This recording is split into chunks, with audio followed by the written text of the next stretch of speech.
to no man. I heard that. We'll find out. Joe, wait. It's 2 minutes after 1. Good afternoon. I'd like everyone to rise. We'll start the meeting. We'll start off with Reverend Towers giving the invocation, followed by the pledge of the American flag by Mr. Beebe, and followed by the pledge of the Texas flag from Mr. Pierce. Please join me as I pray. Father of grace and mercy, thank you for this day. Thanksgiving Day has passed, but the attitude of gratitude should never pass. And so thank you for all that we're privileged to experience and encounter. And thank you for this institution, for those who serve, for the students who are served. Thank you for this time that we have together to do the business of this institution. Bless us as we prepare our hearts for that special moment in time when we celebrate the birth of the Christ. For it's in his name I pray and give thanks. Amen. Amen. Please join me in the pledge. I Pledge allegiance to the flag of the United States of America and to the republic for which it stands, one nation, under God, indivisible, with liberty and justice for all. Honor the Texas flag. I pledge allegiance to the Texas, one state, under God, one indivisible.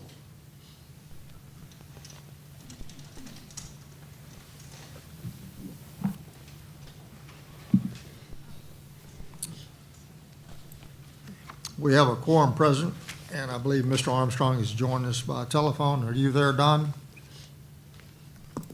Mr. Armstrong, are you there? He's not there.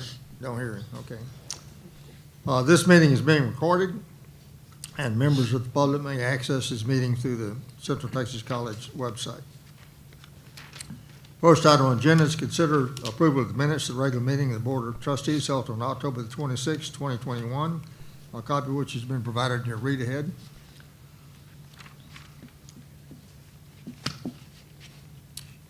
Are there any corrections to the minutes? Move they be approved. Second. Motion been made and seconded to approve the minutes. Any discussion on the motion? All in favor of the motion say aye. Aye. Motion carries. The next item is the Jones update. Opportunity for members of the public to access additional topics or discussion or address topics of interest with a presentation limited to 3 minutes. Is there anyone present like to address the board? Seeing none, then we'll move on to the Chancellor's report. Thank you, Chair. First, Dr. Garrett.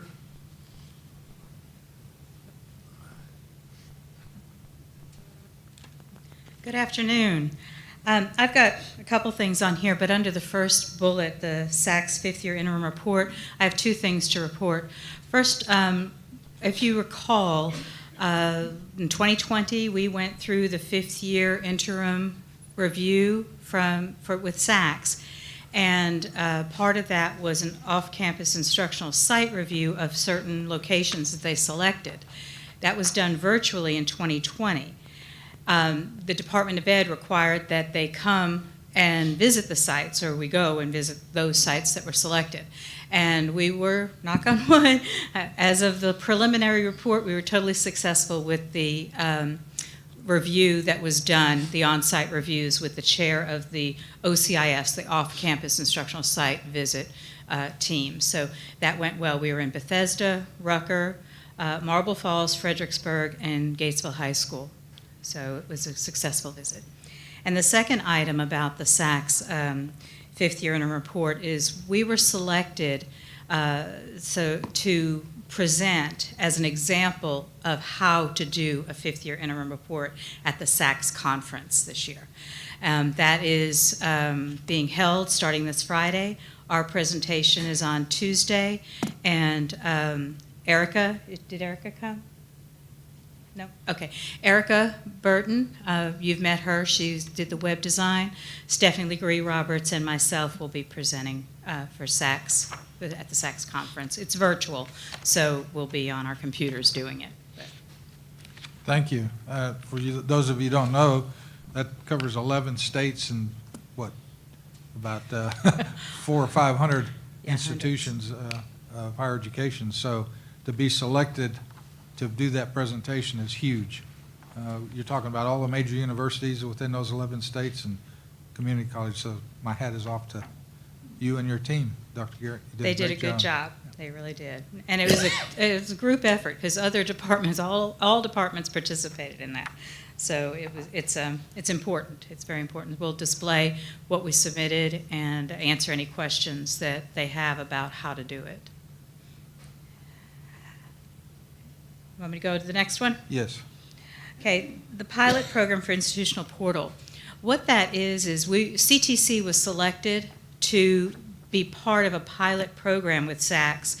They're implementing a new institutional portal for us to upload documents on this portal for substantive changes, for any of our reporting. For instance, our fifth-year report should have been done through the portal, but instead it was done on flash drives and mailed and everything. But they've implemented this, or they're about to implement this new portal, and CTC was selected to participate in a pilot program for testing that. So we're excited about that opportunity to give the feedback and work through that. Okay. Then you want to go on pathways? Yeah, Dr. Ady and Dr. Dr. Garrett. Ady, want to come up? Pathways? Pathways people, come on up. Yeah, there's the thing. You want to talk about pathways a little first? Okay. I'm sure y'all have heard about Pathways, and Texas Pathways, we've been doing Texas Pathways since 2016. It was implemented then, and for the first, maybe 3 years, we were in Cadre 3, and then last year we were we skipped a cadre. We went to Cadre 1, and Texas Pathways is a statewide program that all colleges participate in, and they work to develop the institution's pathways for students to complete, to be put on a program and be successful in the program. And there's all kinds of metrics and measures that this team, plus many others, have been involved in. There's 4 pillars, and one is clarify paths to student goals, help students choose and enter a pathway, help students stay on a path, and ensure students are learning. Most recently, the focus has been on equity in our education. So that's what the team really focused on this time. So all these people, as well as the IAC committee, have been involved over the past few years with pathways. Talk about? Yes, and so what you see here in the picture, this is a picture of the last Pathways Conference, and as you can see, we had several representatives there.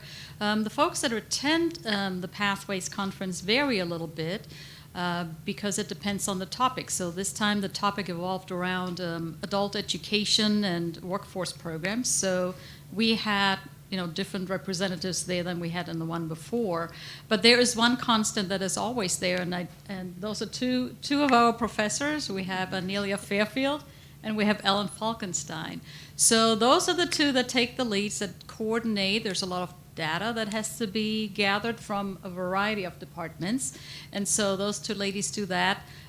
They gather it, they compile it, they write it up. And so I think a big part of that is coordinating it. I believe the write-up was so good that we received the Rising Star Award. And this is truly a big team award. So there are representatives here, but there are quite a few people behind the scenes too that are part of that. So very proud of the folks. Dr. Ady and Dr. Garrett, could you introduce the rest of your team? Sure, Yep. sure. Y'all have met Eva Hutchins, Dr. Welsh, Barbara Merlot, Julie Starkey. Yeah. And you want to introduce Nellie and Ellen? Yes, and so Ellen Falkenstein and Anelia Fairfield. So those are the two ladies that do the write-ups and are Pathways lead. That's officially what we call them. So out of how many community colleges and universities participate in Pathways, would you guess? It's all of the community colleges in Texas, all 50. All 50 of them. And so how many Rising Star Awards were there given? 1.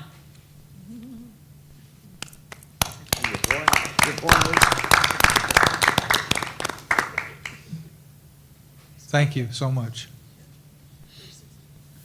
Dr. Carter, I believe you have some introductions.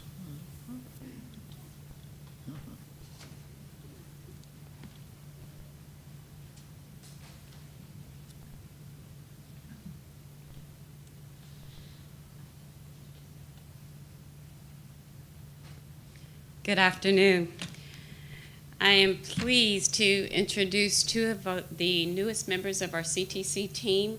We have Mr. Larry Murphy, who is our Director of Risk Management, and Ms. Valerie Payson, who is the Director of College Development in the CTC Foundation.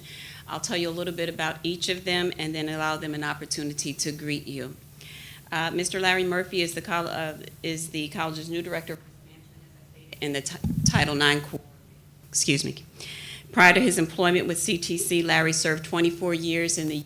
Army, where he retired at Fort Hood as a senior enlisted advisor to the 3 Corps and Fort Hood Director of Logistics. He holds a bachelor's degree in English from the University of Maryland, University College, and a master's degree in Emergency Services Management from Columbia Southern University. Murphy is married to Christina Murphy, an English professor here at Central Texas College, and they have 6 wonderful children, ages 12 through 25. Ms. Valerie Payson is the college's new director, as I mentioned, of the College Development and CTC Foundation Office. She has over 25 years of experience in marketing and advertising and has been a local business owner for over 15 years. She has serving her community, she served on multiple boards within the community and currently serves on the Advent Health Foundation Board. So she also enjoys serving in other capacities within our great community. She holds a bachelor's degree in human resource management with a minor in marketing from Charleston State University and an associate's degree in journalism from Central Texas College. Valerie is also locally educated, having attended and graduated from Ellison High School in Killeen. Valerie is a CTC Foundation Scholarship recipient, whereby she was awarded the Frank Mayborn Memorial Scholarship in Journalism in 1996. And she is the proud mother of a college freshman, Jordan. So please help me in welcoming Mr. Larry Murphy and Ms. Valerie Payson to the CTC team. Thank you, and I am extremely delighted to be here at Central Texas College and to oversee the structure and foundation, and everything is going really well. We have some great things planned, and I cannot wait for the development and structural setup of everything that we're going to do with our foundation here at CTC. So thank you very much, and like I said before, I'm delighted to be here. Chancellor, Chairman, members of the board, thank you for this opportunity to serve the community in a different capacity. I'm delighted to be here and to assist the college with mitigating risk. I look forward to working with all the faculty, staff, and students in the future. Thank you. Thank you. Thank all of you. And board members, if you haven't had a chance, be sure you meet them, and they're the future of this college. So thank you. Dr. Adie. All right, good afternoon again.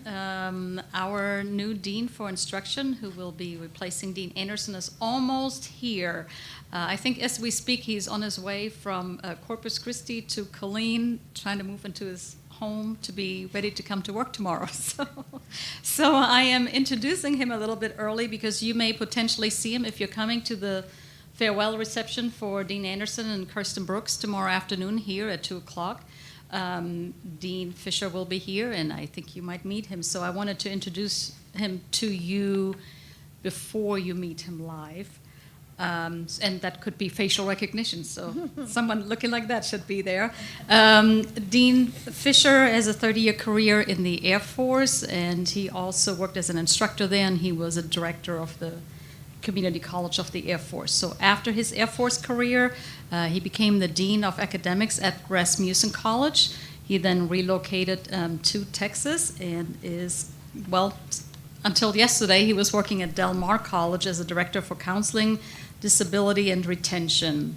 And so we're looking forward to having him tomorrow. I'm very grateful that the chancellor allowed for the overlap time because, as you know, we have the dean and the associate dean leaving. So we'll make sure we use that time very wisely. So again, you might meet him tomorrow if you will be here. Thank you, Dr. Adie. And now we have some photographs, pictures. All right. What you see here is a picture or pictures of our student music showcase. On November 16th, this event was held, and it highlighted the CTC Jazz Band and Choir, and also had individual students that performed. So the individual students were in the areas of vocal, piano, brass, and woodwind solos. And some of our performers also auditioned for the Texas State College Band and Choir that will be performing next year. So we're keeping our fingers crossed that some of our students will be selected for that. Right. On November 18th through 20th, our Fine Arts Department presented the play Love and Loss. We had mentioned this one to you before. It was written by student cast members. And also the proceeds from this show benefited the Joe Russo Memorial Drama Scholarship Fund. And this performance took place under director Yesenia Harrington. Oh. Hold on. Thank you. I'm not sure. Are you doing this over there, Freddie? Maybe I should not click anything, sorry. All right, this is a picture of our SAP Cohort 12. This is our transition program on Fort Hood. It's our 10-week program. And you could see 23 students that completed this program. What's unique is that this was our first in-person completion ceremony after we had several over the past year that were virtual. And so students completed this 10-week program, and a lot of them already have job offers. And we're very excited that we can continue to offer that program. It's offered in conjunction with Fort Hood, with the Workforce, and St. Michael's Learning Academy. And these are soldiers that are exiting the military, is that correct, Dr. Eden? Yes, sir. That's correct. Okay, this one here is our award. There's an award that the Distance Education and Educational Technology Department received. They donated 441 books to the book drive that was held during National Adult Education and Family Literacy Week. So as the department that donated the most book, they received a trophy and also a certificate. And also Stacy Pritt received a certificate specifically as being the most valuable player.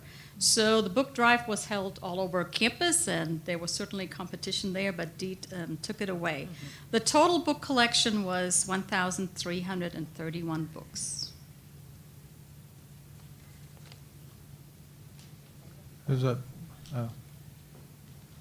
Ms. Merlot.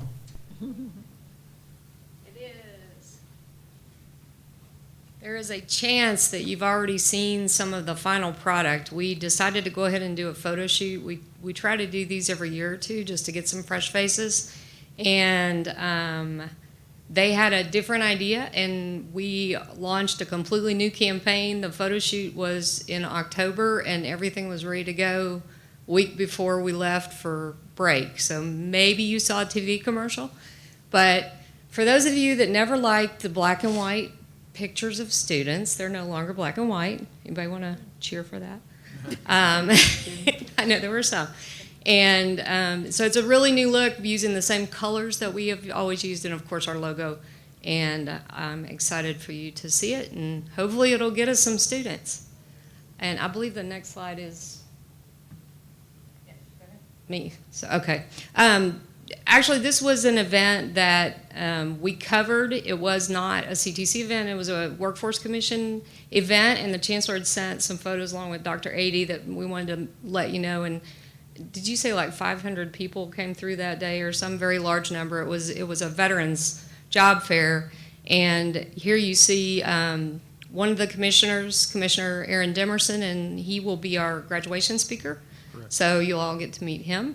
And he was at the Ford graduation, and he's an amazing speaker. So I think he's a great choice.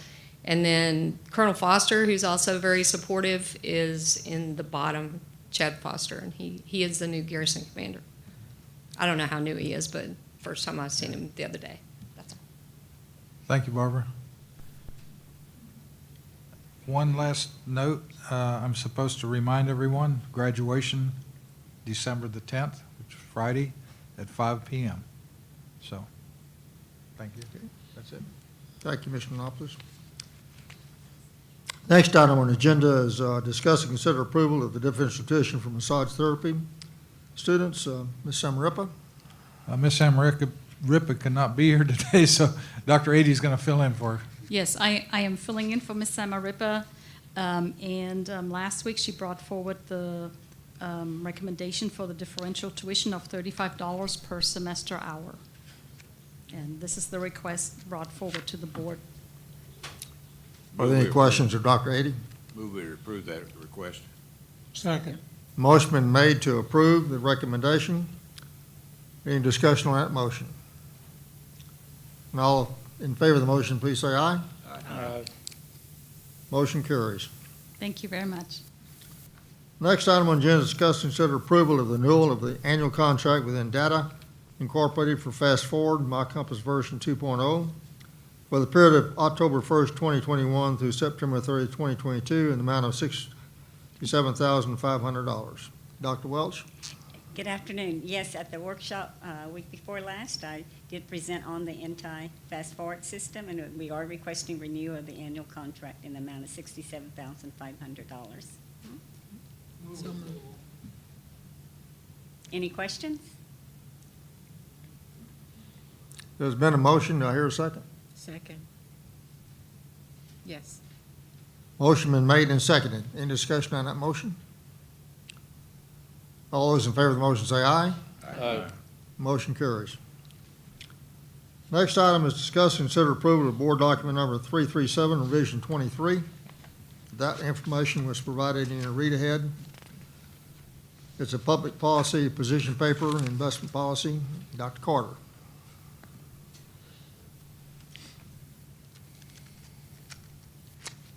Good afternoon again.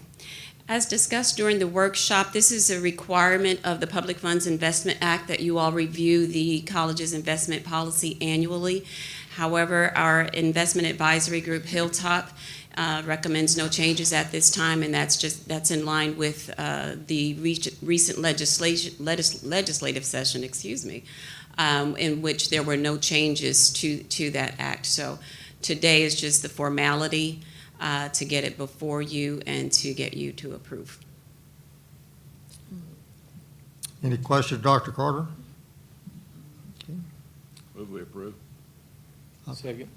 Motion been made and seconded to approve the board document revision. Any discussion on that motion? All those in favor of the motion say aye. Aye. Motion carries. Next item is discuss and consider approval of the board document number 423, reversion 4, Central Texas College District, to vote for candidates for appointment to the Board of Directors for the Corio Central Appraisal District. Mr. Anopoulos. Yes, sir. This was brought to the board workshop, and it was to 159 votes. We had to select someone to carry those votes for us, or we could pick somebody that was a current candidate. You all had voted for Diane Yoho Campbell, to carry those votes. Now the question is, do the number of votes. You can either split them up, or you can give her all 159. Any questions of Mr. Anopoulos? I would like to give all 159. Second that motion. A motion made and seconded to allocate all of our votes to our candidate, Ms. Campbell. Any discussion on that motion? All those in favor of the motion say aye. Aye. Motion approved. Thank you. Next item on our agenda is to provide an update on tax increment reinvestment zone, TERS number 2. And I will lead you through that. You've been provided a handout. Refused to read handouts, so we will go through it rather rapidly.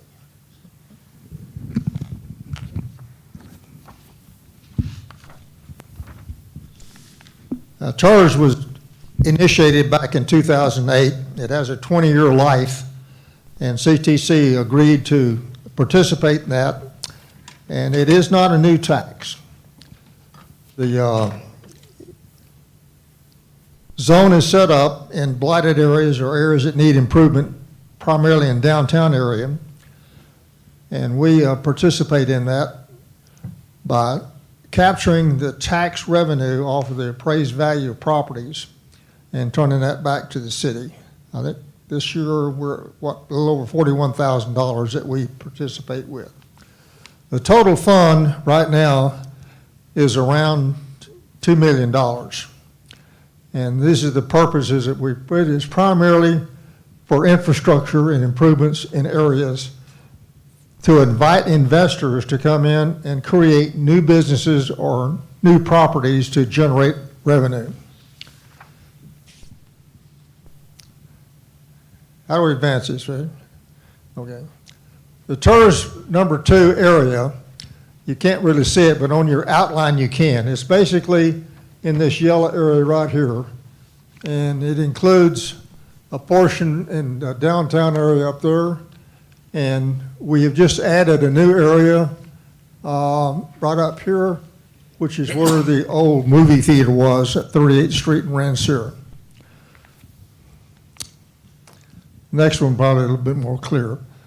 That's the area that is listed as to what you might expect in there between industrial, commercial, residential, or whatever. Primarily what we were concerned about, and Fort Hood was concerned about, was the area right out the east gate. And I'll show you some possibilities that exist of that. The other area that was of concern, especially to me, was the fact that in the whole area, the northeast Killeen, we have no grocery store. But the people are not served in that particular area. So one of the primary things that I stood hard on was make sure that we do something to encourage development of a grocery store in that area. Next. As we said earlier, up to the point before we had the tax this year was about $1.7 million. Now it's a little over $2 million. And that's what the expenditures are annually. But now we've spent nothing. We've been in existence in 2008 and we haven't spent a dime. Okay. And like I said, the tax increase was captured by the appraised value of that particular zone, whatever the appraised value is. And you know that the appraised values have been going up every year. So the total amount of money that is recaptured is significant. Now what we can do with that money is we can put in infrastructure and encourage people to come in, and if they do that, then we can give them incentives, tax breaks, for example, or pay for infrastructure, for water, for sewer, for electricity, for roads, that kind of improvement. Okay. And in 2022, as we already stated, we're up to about $2 million that we've got that we can use. As you recall, when we first started this, we sold our property out by the airport, and that property was supposed to be developed into 2 major retail areas, housing, apartments, condominiums, that kind of thing. In 2008, when we hit the downslide, all of those plans went south and nothing was ever developed. But we did sell the land to the city, and they still own it, and they're trying to find somebody to come in and make an investment in that area. Okay, next. The grocery store with HEB has been turned down. However, there is another grocery chain that is interested in coming into Killeen and probably locating something, and we're working that one right now, trying to figure out how to get them out in that area. Hopefully that will come to pass in this coming year. The Rancid area development is one that Fort Hood is most interested in, and if you've ever been through there, you know it's pretty junky looking. It's not pleasing to the eye. I got some pictures and we'll show you what we're talking about. The sidewalks, curbs, gates, the drainage, the pylon signs, And just the overall atmosphere looks like what we used to call a typical Army town. And Fort Hood has decided that it would be to their benefit if we could police that up. Of course, the big problem you come into is you've got to have a city council with a large set of cojones, because this involves a lot of people who have a lot of ties with the city and have for years and years thwarted any effort whatsoever to clean that area up. So it's a project's going to take a lot of tender loving care to get it put on the books for the city council to pass it.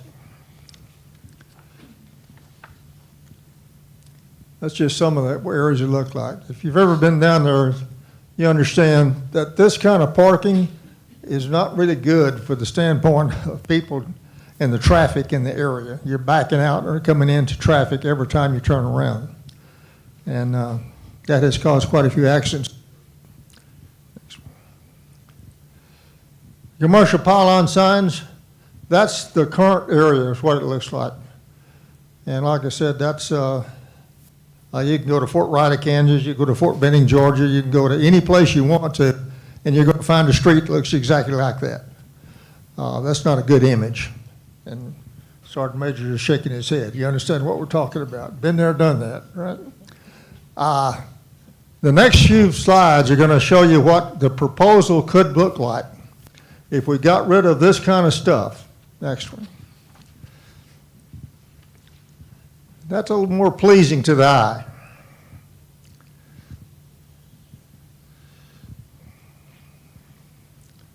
Can I get the next one?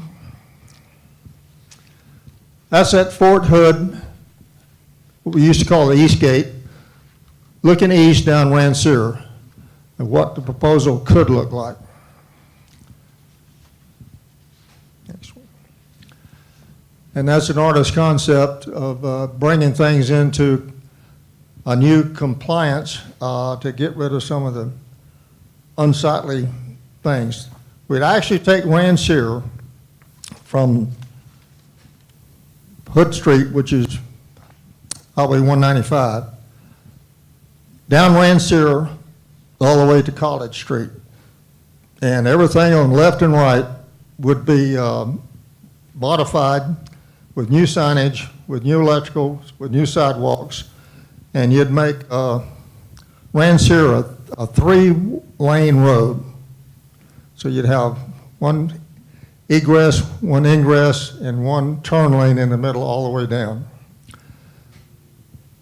The traffic engineers have looked at this and said it would probably work a whole lot better than what we've got right now. Several years ago, a proposal was made to have a parallel lane to Rancid, and that just didn't work out. There was just too many problems involved in trying to get the land and the businesses in that area to have a parallel lane from the East Gate. That's the proposal. That's what we're working on. That's what your tax dollars are doing. That's what your contributions from Central Texas College has done to help the community. Any questions? Just curious overall, how have the merchants, what is their opinion of the rendition that you showed? Are they supportive? Are we giving them an option? What kind of feedback are you getting from the merchants there?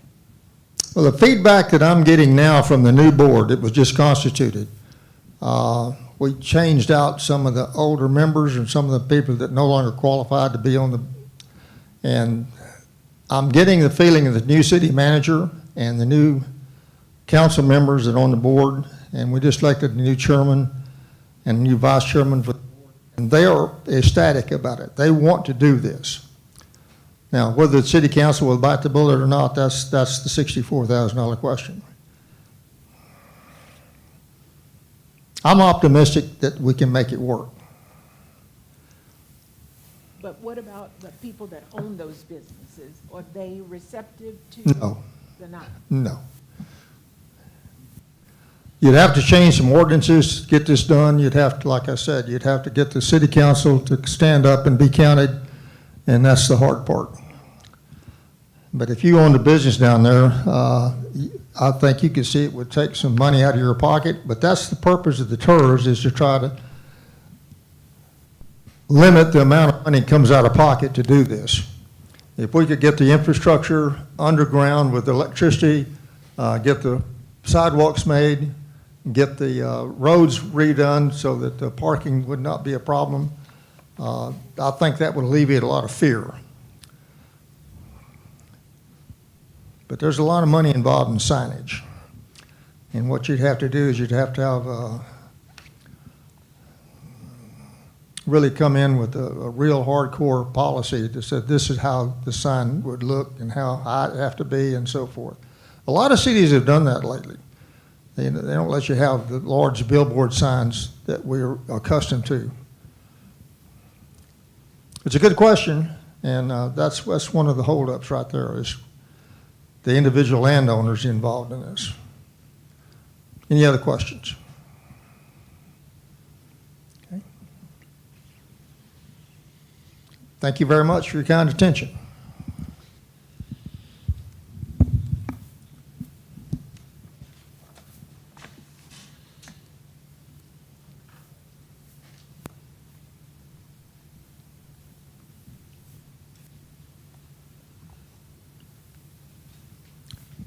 Next item on our agenda is recommending topics for upcoming agenda items or announcements by board members. I'll start with Ms. Coley. I don't have, I think I've mentioned a couple of topics previously, so I'm sure that someone from administration wrote those down. So I would like to hear about those in the future. But I just, a comment. The announcement in the paper about free tuition caught me a little bit by surprise. I guess I was asleep when we talked about it here, or has it been talked about here? I don't know if you saw the article, but what's happening for us, for me, I can only speak for me. I like hearing about the topics of importance like that in this environment. I'm not always comfortable reading about it in the newspaper first. So we just have some work to do, because when I read that, I found myself just like, what? I didn't know that we were going in that direction. So that's just one woman's comments. Okay. Yeah. Dr. Gary, you want to mention it? You can. Go ahead. I mean, if you're not You just have to prepared go to address it, We have, It's ARP money. It's Yeah. the CARES Act money. I know where it's coming Oh, from. okay. That was explained in the article.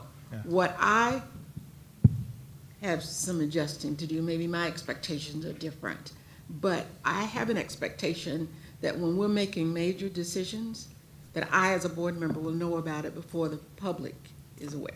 Does that make sense? Okay, great. If nothing else, I'm good. Okay. And I'll caveat onto that too, because I've been caught by surprise several times reading the paper.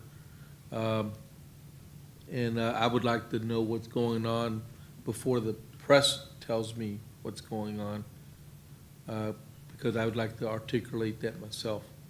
I was totally surprised when I read the paper, it was yesterday's paper. They actually announced that we have a board meeting today. I was surprised, because I'd never seen it in the paper. But they actually announced our board meeting today. But yeah, if we could discuss more about what's going on before we get caught off guard. Because the last thing you would want is that come out in the press, and then one of your friends or someone who knows you're on the board of trustees comes and says, well, what about this? And we're like, what do you say? I'm the first person. I just read this myself. You don't want to be caught off guard, because that's embarrassing to the college, embarrassing to us, and we want to be able to be fully informed of what we can talk to people about, or who we could refer them over to, okay? Which is probably more appropriate. But I don't have any criteria for workshops or recommendations for the board. Okay. Okay. Announcement of time and location, board workshop scheduled for Tuesday, December the 14th, 2021 at 11 a.m. And a board meeting scheduled for Tuesday, December the 14th, 2021 at 1 p.m. We have no executive session scheduled today. And there's no other information coming before the board, then we stand adjourned. Correction on the graduation, the actual graduation ceremony is at 6:30, but we ask you to be there by 6 at the latest, not 5.